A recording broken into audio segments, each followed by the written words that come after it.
लोगे।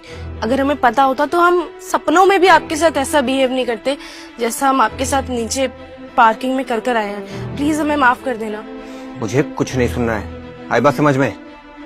जिस तरह तुम दोनों ने मेरी बेइज्जती मारी थी ना, वो मैं भूला नहीं हूँ। मैं वहां बार बार तुमसे कह रहा था कि मैं वहां कोई कार पार्किंग वाला नहीं हूँ, लेकिन तुम दोनों में से किसी ने मेरी बात नहीं सुनी। देखिए, हमसे गलती हो गई। अब हमारा बेइज्जती करने का कोई ऐसा इरादा नहीं था। अगर हमें पता होता कि आप ही हैं जिनसे आज हमारी मीटिंग होने वाली है और इस कंपनी के ओनर भी, तो हम ऐसा कभी नहीं करते। हाँ सर, मेरी दोस्त बिल्कुल ठीक बोल रही है। अगर आपने ये डील क्रैक नहीं की ना, तो हमारी कंपनी सच में बहुत ज्यादा नुकसान में चली जाएगी। हो सकता है कि हमारे सारे शेयर्स बिक जाए। आप प्लीज ऐसा मत कीजिए। और तुमने तो मेरे ऊपर 500 का नोट फेंका था ना। इससे पता चलता है कि तुम्हारी नजर में पैसों की कीमत ना के बराबर है। शायद तुम्हारे माँ बाप ने तुम्हें कुछ ज्यादा ही पैसे दे दिए, या तुमने शायद कुछ ज्यादा पैसे कमा लिए।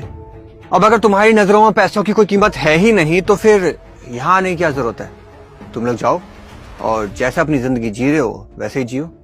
अभी पैसों वैसों की बात रहने देते हैं ना। अब देखिए, हम लोग डील के लिए आए हैं तो पहले उस बारे में बातचीत कर लेते हैं। मैंने कहा ना कि मुझे कोई भी एक्सक्यूज नहीं चाहिए। Is that clear?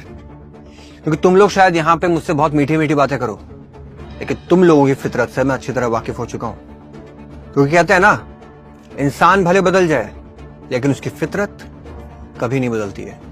और मुझे तुम जैसे घमंडी लोगों के साथ कोई डील करनी भी नहीं है। ये बात समझ में? इसलिए अभी के अभी तुम दोनों यहाँ से निकलो। सर देखिए, लगता है तुमने मेरी बात ध्यान से सुनी नहीं। मैंने कह दिया ना कि मुझे तुम्हारे साथ कोई डील नहीं करनी है। Now get out.